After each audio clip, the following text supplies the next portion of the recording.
안녕하세요. 영원한 자주국방 정확한 국방 소식 전해드리는 한국 국방 뉴스입니다. 구독, 좋아요, 알림 설정 후원 감사합니다.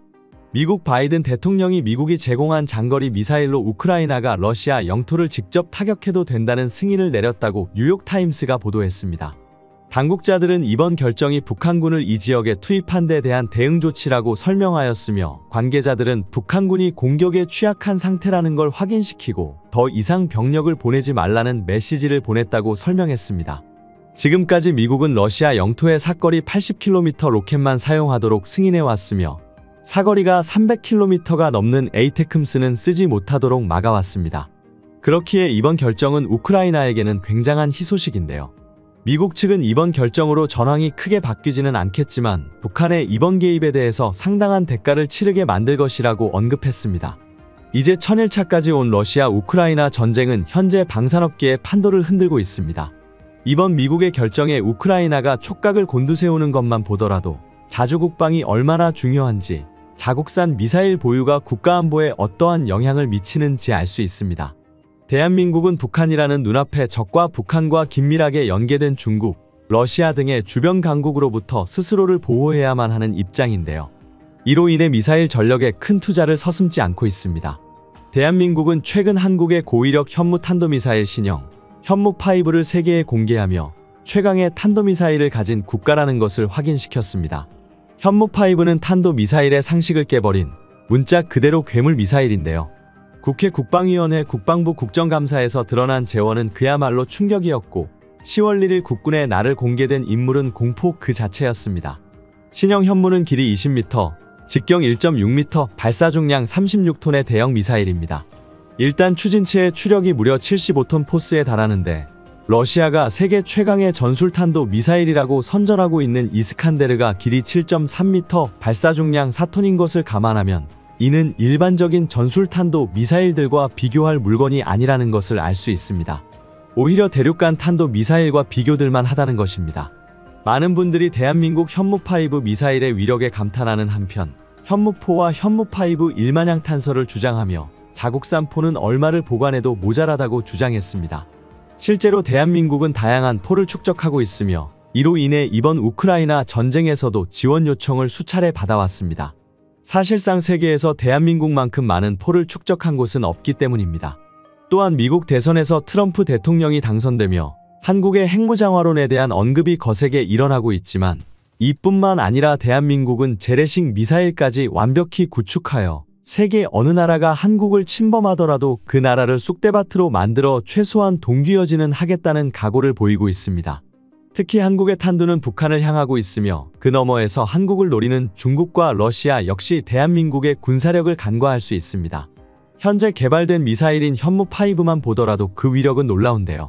현무5는 기본적으로 현무4와 유사한 형상이나 확연히 길이가 길어진 모습으로, 특히 이전 현무들은 할런치 방식이었다면 이번 미사일은 콜드 런치 방식의 자세 제어용 측추력기와 접이식 날개가 확인되었습니다.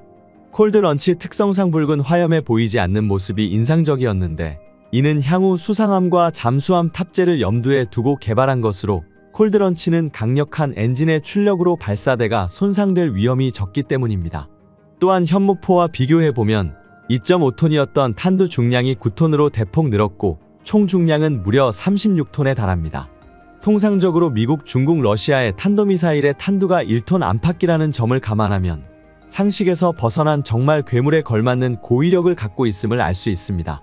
한국군이 얼마나 화력이 미친 포방부인지 알 수 있습니다. 한국군은 현무5를 단거리 탄도탄으로 소개하고 있지만 외형만 놓고 보면 영락없는 ICBM이라는 점에서 사거리에 따른 주변국들의 다양한 반응이 나오고 있습니다. 특히 사거리 안에 포함되어 있는 북한, 중국, 러시아, 일본의 반응이 각각 다른데요. 각국이 해석하는 방법에 따라 현무5에 대해 느끼는 두려움, 그리고 현무5가 지니고 있는 전략적 가치를 느낄 수 있었습니다. 특히 중국에서는 각양각색의 반응을 보였습니다. 중국이 현무5에 이토록 민감하게 반응하고 있는 이유는 탄두 중량에 따라 천차만별로 달라지는 사거리 때문입니다. 최근 국방부는 탄두 중량을 1톤으로 낮출 경우 사거리가 5,500km까지 늘어난다고 밝힌 바 있습니다. 중국 전역은 물론 대만과 남중국해까지도 사거리가 전부 포함됩니다. 이는 중국의 산샤댐을 사정거리에 두고 있다는 뜻대 됩니다. 산샤댐은 중국 중앙을 가로지르는 장강에 위치해 산샤댐이 무너진다면 우한, 난징, 상하이에서 어마어마한 이재민과 사망자가 발생하게 됩니다.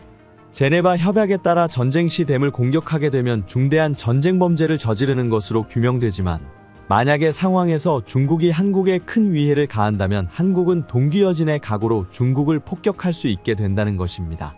대한민국 현무5의 위력과 사거리가 실질적으로 위협이 되자 중국 매체의 반응은 다양해졌습니다.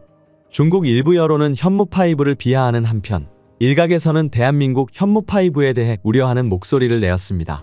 중국 매체 소후에서는 현무 무기가 둥펑 26의 1.5배인데 사거리 800km 라는 제목의 기사를 보도했습니다. 주요 내용을 요약하면 다음과 같습니다. 한국의 현무5는 이미 북한과 일본뿐 아니라 중국의 여러 주요 도시들과 산업지역들도 사거리에 드는 전력 무기다. 이 같은 한국의 장거리 타격 명령 보유는 한국을 이용하여 자신들의 국력과 군사력 쇠퇴를 만회하려는 미국의 의도가 담겨 있다. 그러나 한국의 이러한 행보는 대단치 않고 작은 나라로서 고강도 전면전에 뛰어들어 위험을 자초하는 짓이라고 했습니다. 한마디로 한국이 주제에 맞지 않게 너무 위험한 장난감을 만들었다라는 것인데 심지어 중국 네티즌들은 현무의 이름까지 태클을 걸면서 고대 중국에서 발생한 중국의 민족 종교 중 하나인 도교에서 파생된 현무라는 이름을 사용했다며 한국의 무기체계 이름에는 중국에서 유래된 것이 많은데 한국은 중국이 없으면 이름도 짓지 못하는 거냐 라고 비아냥대며 현무5에 대한 경계심을 애써 감췄습니다. 이에 CCTV 산하 중국 매체 공영방송에서는 중국 공산당을 무너뜨리는 건 미국의 핵이 아닌 다름 아닌 한국의 현무일 것이라는 분석을 내놓고 있는데요. 미군의 핵무기는 공중에서 폭발하기 때문에 중국군의 수뇌부가 지하 벙커에 피신할 경우 재반격할 기회를 가질 수 있지만 이때 한국군의 현무5가 중국을 공격할 경우 지하 300에서 500m를 뚫고 들어와서 폭발하기 때문에 중국군 수뇌부는 살아남을 수 없다며 중국이 대비할 것은 현무5의 벙커버스터 능력이다라고 소신 발언했습니다. 그러면서 탄두 중량 8톤의 쇠덩어리가 우주로 날아가다가 떨어질 때 속력을 마하 10 이상이기 때문에 소행성이 지면에 충돌하는 것과 같은 효과가 나타날 것으로 전망되는데 한마디로 현무5가 지면에 충돌할 때 발생하는 충격파로 인해 웬만한 도시 하나는 초토화되며 반경 10km 안에 있는 건물 및 생명체는 무사하지 못할 것입니다. 또 지하 수백 미터를 파고 들어가서 터질 경우 2차로 지진파가 생기기 때문에 그나마 살아남은 건물도 무너질 수 있다. 즉 보유할 수는 있으나 사용할 수 없는 미국의 전술핵 무기보다 현무5가 중국으로서는 더 무섭다라고 분석하고 있습니다. 이런 가운데 동북아 최고의 미사일 강국이 된 한국이 공격뿐만 아니라 우수한 방어 능력 또한 갖추게 되어 주목을 받고 있는데요. 현재 한국군이 구축하고 있는 미사일 이중 방어망이 10년 안에 마무리되면 중국과 북한은 한국을 미사일로 공격하는 것이 불가능하게 되며 자칫 잘못 구체적인 움직임을 보였다가 한국군의 현무에 의해 역으로 초토화될 수 있다는 것입니다. 일본 군사 밀리터리 채널 JSF는 다음과 같이 분석하였는데요. 현무5의 미사일을 담는 캐리스트는 전장이 10m 급으로 중국군의 ICBM 둥펑 31에 필적하는 사이즈입니다. 현무 설비는 탄두 중량 8톤을 장착할 시 사거리가 짧은 SLBM으로 분류됩니다. 이를 반대로 말하면 탄두 중량을 가볍게 하는 것만으로도 현무5는 중장거리급 사거리의 미사일로 발전하는 것이 가능합니다. 외형은 러시아군의 이스칸데르와 닮아 있는데 마치 이것을 초대형화한 초거대 이스칸데르라고도 부를 수 있는 디자인입니다. 지금까지 인류가 보유한 최강의 벙커버스터는 미국의 GBU-57 12톤의 폭탄이었습니다. 한국군의 현무5는 이보다 가벼운 9톤이라는 탄두 중량이지만 GBU-57이 자유낙하인 반면 현무는 탄도미사일의 마하 10 고속력이 부여됩니다. 운동 에너지는 현무5 쪽이 훨씬 더 클 수밖에 없어 세계 최강의 벙커버스터라고 극찬하였습니다. 초고위력 지대지 탄도미사일 현무5는 세계 유일의 탄두 중량인 9톤에 달하는 미친 파괴력을 가지고 한국의 삼축 체계를 담당할 것으로 보입니다. 이에 이어 얼마 전 현무5 발사 장면을 영상으로 짧게 노출하며 한국의 KMPR에 대한 개발이 완료되었다는 소식까지 전했습니다. KMPR, 즉 한국의 대규모 응징과 보복이란 뜻으로 김정은의 일가와 전쟁 지도부를 정밀 타격, 초토화해내는 전략입니다. 그리고 그 KMPR의 한국명이 바로 고위력 현무탄도 미사일 현무5입니다. 또한 현무5는 기본적으로 벙커버스터 개념으로 지하화에 특화되어 있는 적들을 괴멸시킬 수 있는 능력에 중점을 두고 만들어진 굉장히 강력하고 독특한 성격의 미사일입니다. 한국은 핵이 없지만 핵을 보유한 북한에 대응하기 위해 만들어진 물건이다 보니 자연스레 핵과 비교되곤 합니다. 지하 타깃이나 건물 내부 은신처 타겟만 놓고 보면 상공에서 더 진한 해보다 더 큰 피해를 끼치는 것이 바로 현무5입니다. 핵 공격은 지하 4, 5층 깊이 15m 아래까지 내려가면 폭발에 큰 영향을 받지 않을 뿐더러 공중 폭발이라면 폭심지 한가운데서도 건물은 그대로 남아있을 정도입니다. 그러나 현무 미사일의 경우 지하로 깊숙이 파고 들어가 2차 폭발을 일으켜 일대를 초토화시키는 지진작용을 일으키게 됩니다. 또한 가장 유사한 자원으로 비교되는 미국 미니트맨3는 길이 18m, 직경 1.3m, 발사 중량 35.3톤으로 현무5와 비슷한 크기와 중량을 지니고 있습니다. 일단 추진체 추력 역시 80톤 포스로 현무5와 대동소이합니다. 그리고 그 미니트맨3는 무려 13,000km의 사거리를 가진 ICBM입니다. 그 동급 미사일을 단거리 탄도미사일 SRBM으로 소개하는 한국군의 광기란 주변국을 혼란에 빠뜨리기 충분했습니다. 현무5는 핵무기를 보유하지 않은 국가가 핵보유 집단과 맞서기 위해 영혼을 갈아 넣어 기술을 개발하면 어떤 결과물이 나오는지 보여주는 무기입니다. 특히 국군의 날 현무5를 실은 신형 차대 주행 능력 역시 큰 주목을 받았는데요. 구축대형 트럭으로 매끄러운 사선 기동까지 완벽히 수행해 냈던 이동식 발사대를 기아에서 자체 개발 및 제작한 것으로 알려졌습니다. 기아는 국내에서 유일하게 군용 차량 개발 전문 연구소와 생산 설비 시설을 갖추고 있는데요. 그러나 현무차대는 극비로 보안이 철저해 홈페이지 등에도 사진이나 기타 성능 등 지원이 일체 표시되어 있지 않습니다. 비밀리에 감춰진 현무5의 차대가 공개되자 네티즌들은 충격을 금치 못해 했는데요. 일반 차량과 달리 업계에서 차축이 운전대를 돌리면 좌우측으로 돌아가는 후륜 조향 장치도 설치되었고 이 기능 덕분에 공개된 영상처럼 현무5 발사대 차량은 운전대를 돌리면 가장 앞바퀴와 나머지 8축의 뒷바퀴가 동시에 좌우로 움직이게 됩니다. 이러면 좌측 대각선 방향으로 수평 이동, 일명 개걸음이 가능해져 회전 반경이 크게 줄어들게 됩니다. 국토의 70%가 산악지형이고 각종 험지가 다반사인 한반도 지형에서 미사일을 쉽게 이동시킬 수 있고 적군이 아군의 미사일 위치를 파악하는 것은 어렵게 하는 장점이 있습니다. 이 밖에 럼플렛 타이어와 공기압 규율 장치, 방탄 캐빈, 화생방 방호 처리 등이 설치되어 있죠. 사실 일반인의 시선으로 봤을 때 대형 트럭 개발 및 생산이 그리 어렵지 않게 느껴질 수 있습니다. 한국은 현무 기술 개발과 함께 기업에서 전용 8축, 9축, 10축 트럭을 끝없이 개발하였고 결국 전력화가 된 것입니다. 이처럼 현무5는 사실상 한국의 기술력의 발전 과정이 녹아들어 있습니다. 한국 기술력은 현무5가 끝이 아니었으며 더욱 놀라운 것은 현무6의 스펙이 현무5와 비슷하지만 일부 성능이 개선된 형태라는 것이 밝혀졌고 현무7는 핵탄두에 가깝게 연구되고 있다는 점이 속속 퍼지고 있습니다. 우크라이나 전쟁을 계기로 한국의 미사일 전력이 얼마나 소중한지 깨닫게 되었습니다. 그간 대한민국의 우크라이나가 얼마나 무기 지원을 요청했는지 알 수 있는 10월 23일 영상입니다. 우크라이나의 무례한 행동이 계속되고 있습니다. 우크라이나 대사인 포노마렌코 대사는 최근 자신의 SNS 계정을 통해 우크라이나에서 국제방위산업 포럼이 열렸다는 소식을 전했습니다. 30개국 100개 넘는 군사 분야 기업들이 참석했다며 우크라이나 방위산업이 글로벌 시장에서 강력한 플레이어가 되었다고 자칭했습니다. 그런데 글말미에 붙인 말은 논란의 씨앗이 되었습니다. 왜 한국 기업들은 초대를 받고도 참석하지 않았는가? 이번 우크라이나 방산 포럼에 한국 기업들도 초대했는데 단 한 기업도 참여하지 않은 사실을 지적한 것인데요. 마치 한국 기업들이 우크라이나 국제 포럼에 무조건 참석해야 한다는 태도에 많은 한국인들이 불쾌감을 드러냈습니다.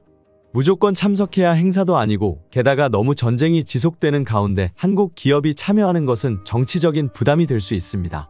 한국이 우크라이나 지원을 간접적으로 하는 것은 러시아를 자극하지 않기 위한 것이라는 사실을 누구보다도 잘 알고 있는 우크라이나가 대놓고 한국을 비난하며 지목한 것은 굉장히 무례한 행동입니다. 또한 당시 한국은 카덱스 2024를 준비하고 있었으며 이는 국내 최대 규모 방산 전시회였습니다. 기업들이 총력을 기울여야 할 이번 행사를 내버려 두고 정치적으로 부담스럽고 얻을 것도 없는 우크라이나 행사에 참여할 이유가 없습니다. 주한 우크라이나 대사의 발언은 자기 객관화가 부족한 황당한 발언입니다. 심지어 최근 북한의 러시아 파병이 밝혀지자 은근히 한국 역시 우크라이나를 위해 지원을 늘려주었으면 좋겠다는 뉘앙스를 풍기고 있는데요. 이는 사실상 한국전쟁을 부추기는 말과 같으며 굉장히 뻔뻔한 발언이라고 할 수 있습니다. 또한 친일 행보를 보이며 한국을 자극하는 발언을 잇따라 쏟아낸 코르센스키 주일 대사는 더욱 가관입니다. 세르게이 코르스키는 러시아는 한국과 비슷한 파시즘 국가다라는 황당한 주장을 리트윗하며 지지하고 나섰는데요.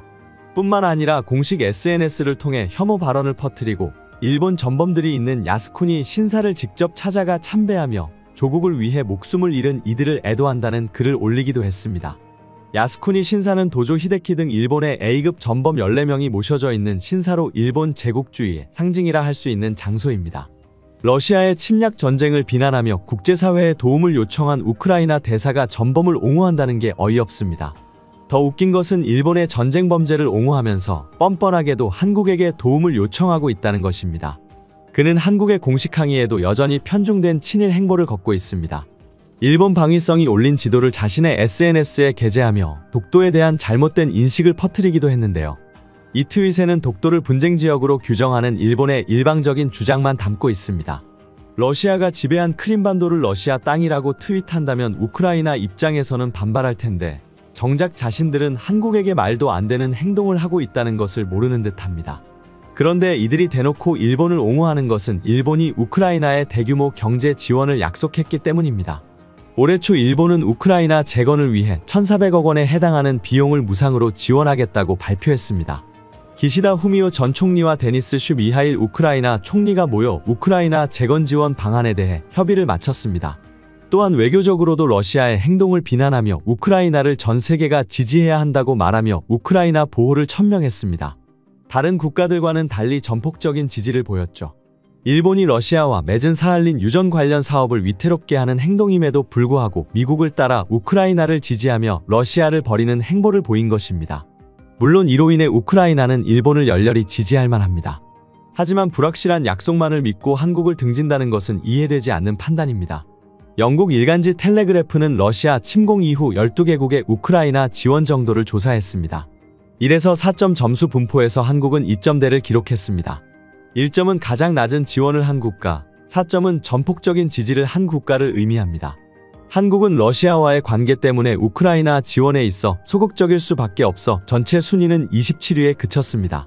그런데 우크라이나에 모든 걸 퍼줄 것처럼 말하던 일본은 고작 30위에 그쳤습니다. 일본의 말은 겉으로만 번지르르 했지 실질적인 지원은 한국보다 미흡하다는 것입니다. 이런 사실을 외면하고 우크라이나 대사들은 한국을 멀리하고 일본만 찬양하고 있으니 어이가 없습니다. 전문가들은 한국 없이는 우크라이나가 지금까지 버티고 있지도 못했을 것이라고 말하고 있습니다. 전쟁에서 가장 중요한 전쟁 물자 포탄 공급에 있어서 한국이 결정적인 역할을 했기 때문이죠. 심지어 워싱턴 포스트는 이와 관련해 충격적인 사실을 보도했었습니다. 바로 유럽 전체가 우크라이나에게 포탄을 지원한 양보다 미국을 통해 한국이 우회 지원한 포탄량이 더 많다는 것이었습니다. 우크라이나 전쟁이 장기화되면서 지원하는 국가들의 군수물자도 바닥을 드러냈습니다. 이는 미국도 마찬가지였고 우크라이나에 포탄을 지원해야 했기에 미국은 한국에 도움을 요청했습니다. 한국은 미국의 요청에 따라 우크라이나에 수십만 발의 포탄을 우회 지원했습니다. 러시아의 심기를 거스르지 않고 우크라이나를 지원하기 위한 최선의 선택이었습니다. 우크라이나가 전쟁에서 군사적 목표를 달성하기 위해서는 최소 월 9만 발의 포탄이 필요합니다. 이를 계산하면 최소 33만 발 이상의 155mm 포탄이 필요한데 미국 공장을 아무리 가동해도 이 정도 수량을 맞추기는 불가능에 가깝습니다. 결국 우크라이나가 전쟁을 계속할 수 있었던 것은 사실 한국의 무기 지원 덕분이었습니다. 만일 한국이 끝끝내 포탄 지원을 하지 않았더라면 우크라이나 전역은 이미 러시아에게 넘어갔을 것입니다. 러시아도 이 사실을 잘 알고 있었습니다. 우회 지원에 대해 공식적으로 문제 삼지는 않았지만 간접적으로 한국을 비난했습니다. 이것이 얼마나 이기적인 행동인지 알 수 있습니다.